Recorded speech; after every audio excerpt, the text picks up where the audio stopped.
औज़ुबिल्लाहि समीउल अलीम मिनश्शैतानिर रजीम बिस्मिल्लाहिर रहमानिर रहीम। Sale of a movable property के हवाले से अगर हम section 54 transfer of property act 1882 को देखें तो वाज़ेह हो जाती है बात कि सेल कीमत के अवज़ मलकियत की तब्दीली है। सेल के अंदर कीमत अदा की जाती है या अदायगी का वादा किया जाता है या जुज़वी अदायगी की जाती है या जुज़वी अदायगी का वादा किया जाता है।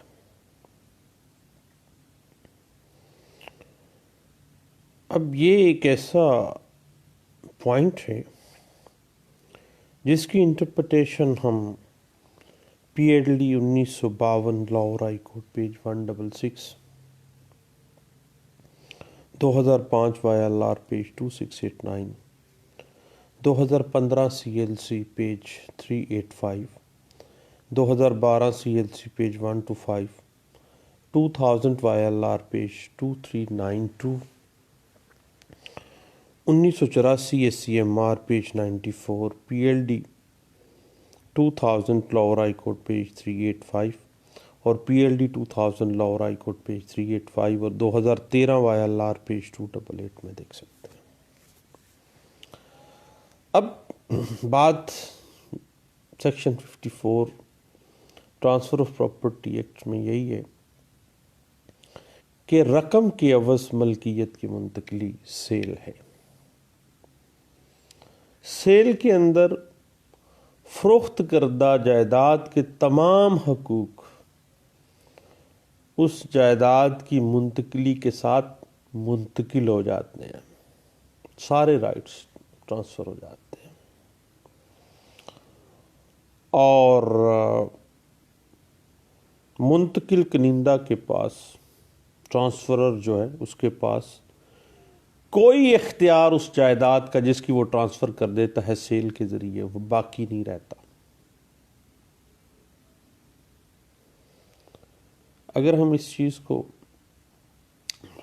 ट्रांसफ़र ऑफ प्रॉपर्टी एक्ट के एक और आस्पेक्ट लीज़ की सूरत में देखें तो आपको पता है जुज़वी मुंतकली होती है और पटे के अंदर मुंतकिल कनिंदा जो है ट्रांसफ़रर के पास जो हकूक़ रह जाते हैं और रहन के अंदर भी एक ख़ास हद तक की मफाद की मुंतकली होती है। लेकिन सेल एक ऐसा मूड है ट्रांसफ़र का जिसमें ट्रांसफ़र करने वाले के पास कुछ बाकी नहीं, कोई मफाद उस प्रॉपर्टी का बाकी नहीं रह जाता, सारा कुछ चला जाता है।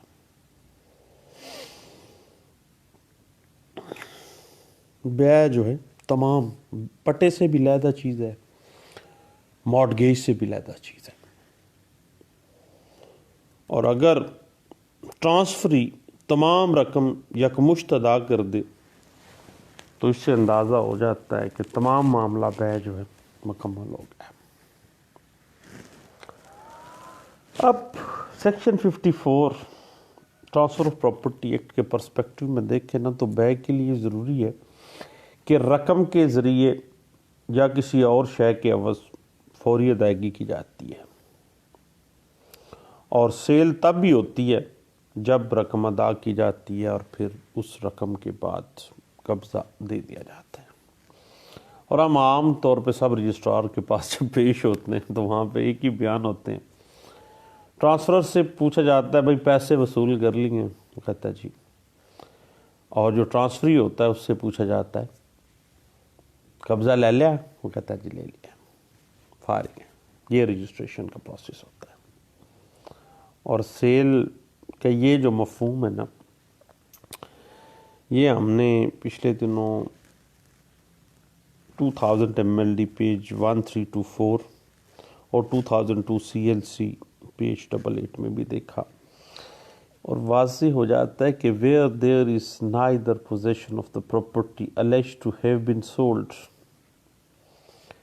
nor any proof of the payment of the consideration money, mere registration of the sale deed does not operate to pass title to the vendee. कैसी बात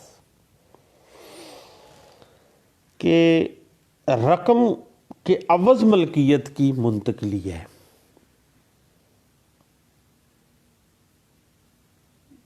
पैसे ले लिए एक पार्टी, दूसरी पार्टी कब्जा ले लिया, सेल मुकम्मल। आगे बात बढ़ती है और इसके लिए मैं दोस्तों को रेफ़र करूंगा 1985 CLC पेज 2481 है और 2002 CLC पेज 342 है और उसके अलावा आप 2000 YLR पेज 280 जो है ये हमें गाइडलाइंस दे देती है। 1995 SCMR पेज 755, 2007 YLR पेज 1636 इस पॉइंट को बड़े अच्छे अंदाज से डिस्कस करता है और 2011 MLD पेज 1300 और PLD 1986 सुप्रीम कोर्ट पेज 519 जो है वो इस पॉइंट को बड़े अच्छे अंदाज से डिस्कस कर देता है और PLD 2011 Peshawar high court page 208 और 2010 SCMR पेज 18 जो है ना ये बड़े अच्छे अंदाज से हमें इस बात पॉइंट की डिस्कशन दे देता है। बात थोड़ी सी आगे बढ़ाते हैं इसमें और बात हम लिए चलते हैं sale of a movable property के बेसिक इंग्रेडिएंट्स एसेंशियल्स की तरफ चलते हैं, फिर हम वहाँ से फिर बात आगे ले चलते हैं। अब कुछ ऐसे एसेंशियल्स हैं जिनके बगैर सेल नहीं होती, सेल मुकम्मल ही नहीं होती है। सबसे पहली चीज़ जो है ना वो है पार्टीज, यानी सेल के जो पार्टीज हैं वो सेलर और बायर हैं, यानी बाया और मुश्तरी। मुश्तरी खरीदार है, बाया है सेलर है। याद रखिएगा कि किसी एक की अदम मौजूदगी बै मुकम्मल नहीं होती। ख्वाह मोतबर मुश्तरी आ जाता है, किसने भेजा होता है? मुश्तरी ने भेजा होता है, उसके बिहाफ पे वो एक्ट कर रहा होता है। और इस हवाले से ना हमने पिछले दिनों देखा था पार्टीज़ के हवाले से जो हमें गाइडलाइंस के लिए एक अच्छा केस ला था। 2012 YLR पेज 521 है, 2006 YLR page 490, 2004 YLR page 432, 2007 SCMR page 729 और PLD 1986 सुप्रीम कोर्ट पेज 519 जो है वो हमें गाइडलाइंस दे देती है।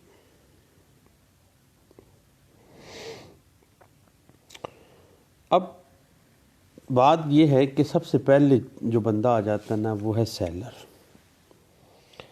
सेलर कोई भी ऐसा फ़र्द जो प्रॉपर्टी की मुंतकली का अहल है, मुआहदा करने का अहल है और जायदाद जो है उसके टाइटल रखता हो और अपने टाइटल की बिना पर वो उस प्रॉपर्टी की मुंतकली का मजाज भी हो, अगरचे जायदाद उसकी अपनी ना भी हो तब भी उसके पास कोई इख्तियार होना चाहिए, कोई पावर ऑफ अटर्नी होनी चाहिए। या टाइटल हो या पावर ऑफ अटर्नी हो उसकी।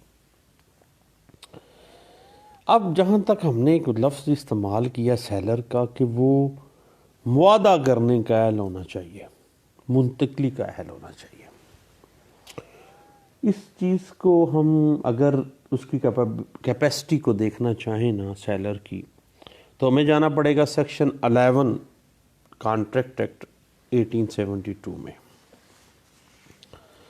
सेक्शन 11 कॉन्ट्रैक्ट एक्ट 1872 कहता है कि हर शख्स जो है वो मुआहदा करने का अहल है जो कि अपने रेलिवेंट लॉ के मुताबिक बलूगत को उम्र को पहुंच चुका है और वो प्रूडेंट माइंड है, अपने मुतलका कानून के मुताबिक मुआहदा करने के लिए नाअहल ना हो वो बंदा, वो कानूनन एग्रीमेंट कर सकता है, कॉन्ट्रैक्ट कर सकता है।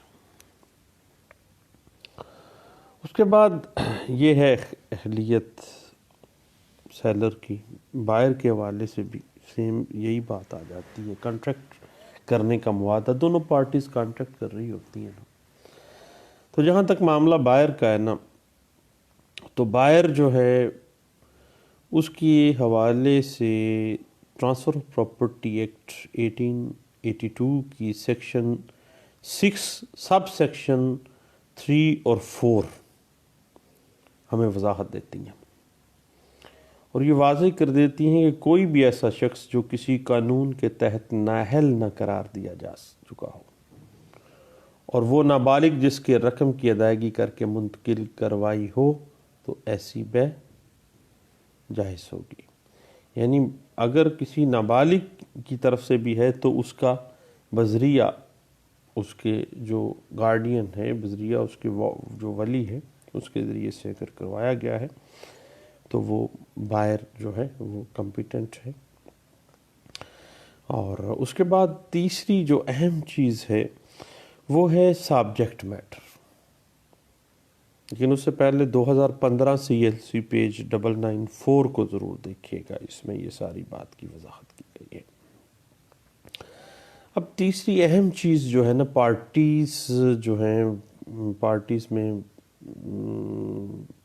सेलर है, बायर है, पार्टीज़ के बाद जो अहम चीज़ है वो सब्जेक्ट मैटर है, यानी सेल का सब्जेक्ट मैटर, कि जो चीज़ फ़रोख्त की जा रही है, जो प्रॉपर्टी मज़कूर है, जो जिसकी फ़रोख्त की मतलूब है, जो इसका एग्रीमेंट टू सेल में लिखते हैं ना, एक अदद प्लाट जिसका मालिक व काबज़ हूँ और जिसकी फ़रोख्तगी बवजह खानगी ज़रूरत फ़रोख्तगी मतलूब है, यानी जिस चीज़ की फ़रोख्तगी मतलूब है ना, उस चीज़ को सब्जेक्ट मैटर कहा जाता है।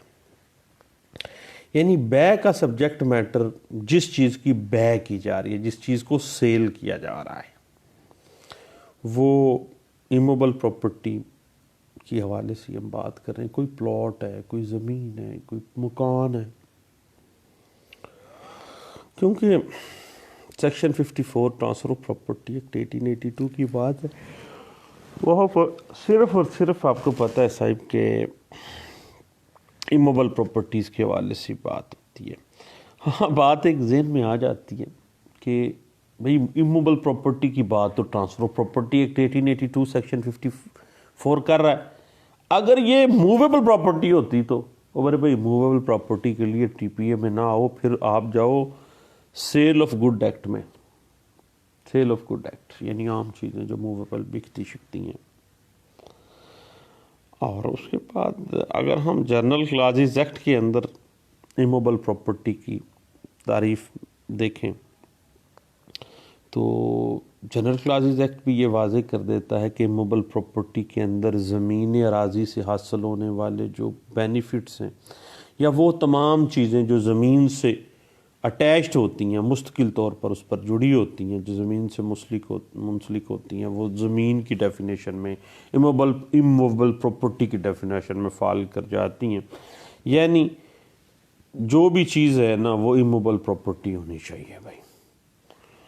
और तीसरी अहम जो एसेंशियल है ना सेल का, वो है ट्रांसफ़र।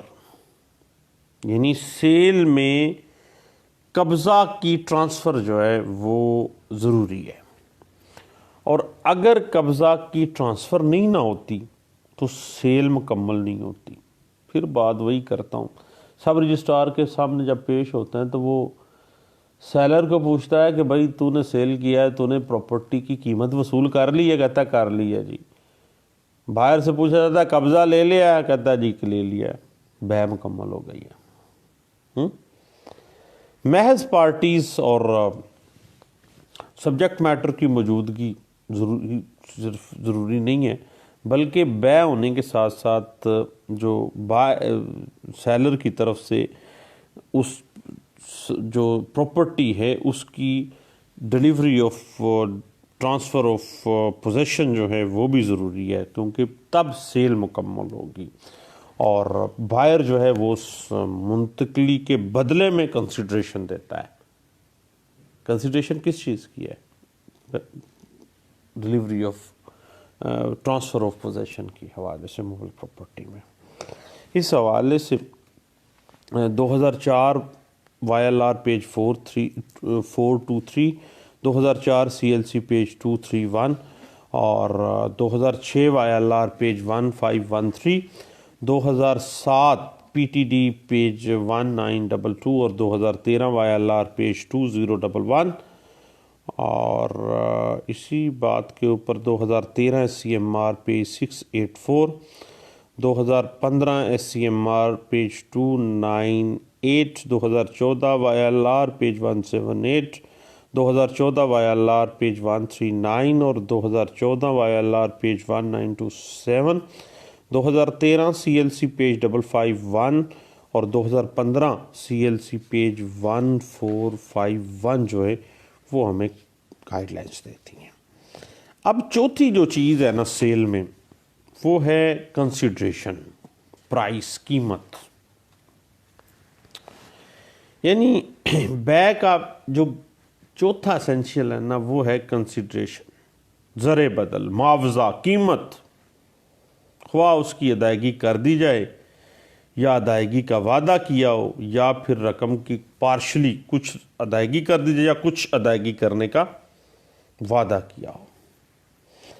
याद रखिएगा कि अगर कंसिडरेशन है तो बै है, अगर कंसिडरेशन नहीं है ना तो सेल ही नहीं है। बात ही खत्म। पूछा जाता है ना पैसे ले लिए, मुकद्दर ले लिए, कंसिडरेशन वसूल कर लिया उसने। भैया आपस की बात है, जब एग्रीमेंट टू सेल होता है तो लिखा जाता है कि एक मकान जिसका सेलर जो है वो मालिक को काबज़ है, बवजह खानगी ज़रूरत फ़रोख्त की मतलूब है और बिलवज़ इतने इतने फ़रोख्त कर रहा हूँ। यानी सेल की रूह किस चीज़ में है? इंसान के अंदर एक रूह होती है, इसी तरह सेल की अंदर रूह किस चीज़ की है? सारे एसेंशियल्स अपनी जगह पे, लेकिन सबसे अहम एसेंशियल जो है ना वो यही है कि कंसिडरेशन असल में सेल ऑफ इमूवेबल प्रॉपर्टी की स्पिरिट है, रूह है उसकी। जब तक कंसिडरेशन मुकर्रर शुदा जो है वो अदा की जा चुकी हो या अदायगी का वादा या पार्शली पेमेंट का वादा नहीं है ना, अगर कंसिडरेशन का कोई आंसर नहीं है तो भाई जो बै है ना, सेल जो है वो कानून की नज़र में सेल ही नहीं है। सेक्शन 54 के एम्बट में वो सेल आती नहीं है। इस हवाले से ना 1986 SCMR page 1427, PLD 1986 supreme court page 519, 2015 CLC page 994, 2007 MLD page 653 और PLD 2006 Lahore high court page 643, 1986 CLC page 2983, 1986 MLD page 2915, 1989 SCMR page 949 और 1999 YLR पेज 2190 और 2004 YLR पेज 84 और 1987 MLD पेज 2502 जो है वो हमें काफ़ी हद तक इस हवाले से गाइडलाइंस दे देती हैं। और अगर कंसिडरेशन के बगैर सेल है ना तो कानून की नज़र में वो सेल ही नहीं है, वो एक सेक्शन 54 की एम्बट में सेल आती नहीं है। मसलन एक बात इस तरह से है, इस हवाले से ना 1986 PLD 1986 Peshawar high court page 109 जो है ना, वो इस चीज़ के ऊपर बुनियादी असूल कुछ मरतब कर रहा है, वो ज़रूर देखिएगा। वो वाजे कर देता है कि कंसिडरेशन जो है वही सेल ऑफ इमूवेबल प्रॉपर्टी की रूह है, इसके बगैर सेल मुकम्मल ही नहीं होती है। मसलन जाहिद अपना मकान 10 लाख रुपए के अवध समर को फ़रोख्त कर देता है, मुआदा कर लेता है, ये बै है। क्योंकि कंसिडरेशन की रकम 10 लाख रुपया रखी गई और 10 लाख रुपया अदा कर दिया गया। लेकिन अगर जाहिद अपना मकान बगैर किसी कंसिडरेशन के समर को देता है तो भाई फिर सेल नहीं है, ये तो हिबा है। बिला बदल देने वाली चीज़ तो हिबा है, गिफ्ट है, तमलीक है। अगर अपने किसी बेटे शेटे को दे रहा है तो अपने किसी खूनी रिश्ते को। इसी तरह अगर जाहिद अपना मकान समर को तबादले में दे रहा है, मसलन उसको अपना मकान दे रहा है, उसकी दुकान ले रहा है, तो क्या ये बै होगी? नहीं भाई, बै नहीं होगी, बल्कि ये एक्सचेंज ऑफ इमूवेबल प्रॉपर्टी होगी। बै के लिए कंसिडरेशन का होना ज़रूरी है। इसके बगैर कोई बै नहीं होती। इस हवाले से ना 2004 CLC पेज 231 और 1984 SCMR पेज 94 और 2004 YLR पेज 423 और 1987 CLC पेज 584 और 1987 CLC पेज 1092 और 2007 CLC पेज 1372, 2010 CLC पेज 734 को ज़रा देख लीजिएगा भैया।